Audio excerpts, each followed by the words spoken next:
Children's, தாத்தா உங்களுக்காக தான். எனக்கு தேவையா செல்லம் இதெல்லாம்? வேலை வெட்டி இல்லை, இதை விட்டுட்டு சும்மா இதெல்லாம் எனக்கு தெரியும், இதெல்லாம் வேஸ்ட்டு. புத்தி சொன்னால் யாரும் கேட்க மாட்டாங்க. தெரிஞ்சுட்டு தான் நான் திருடன் தெரிஞ்சு தானே செய்கிறான். திருடனுக்கு போலீஸ்காரன் பிடிக்க மாட்டான், ஜெயிலில் போட மாட்டான்னு தெரியாதா? தெரிஞ்சு தானே திருடுறான். அந்த மாதிரி தான் செல்லாம். நான் இந்த உலகம் பூரா ரொம்ப மோசமாக போயின்னு இருக்குது செல்லாம். ரொம்ப பயங்கரமாக. ஆமாம், failure is the stepping stone for success. Failure is stepping stone for success. அதனால் நிறைய தடைகள் உன்னை தொல்லை பண்ணினே இருக்கும். நிறைய உன்னை கலாய்ப்பான், நிறைய பேர் உன்னை கைவுகளி ஊற்றுவோம். But don't worry, be happy. ஓகேவா? அப்பா அம்மா தயவு செஞ்சு அப்பா அம்மா திருத்து. இல்லாட்டினா இது உன் உலகம். நீ மட்டும் இப்போது ஒழுங்காக செயல்படலைன்னா இந்த காலகாலமாக கேவலமாக இருக்கிற இந்த உலகத்தை யாருமே காப்பாற்றாமல் போயிடுவாங்க.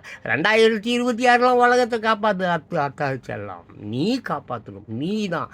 புரியுதா? அதுவாலாம் மாறாது செல்லாம், நீ தான் மாற்றணும். மாற்றுவியா செல்லாம்?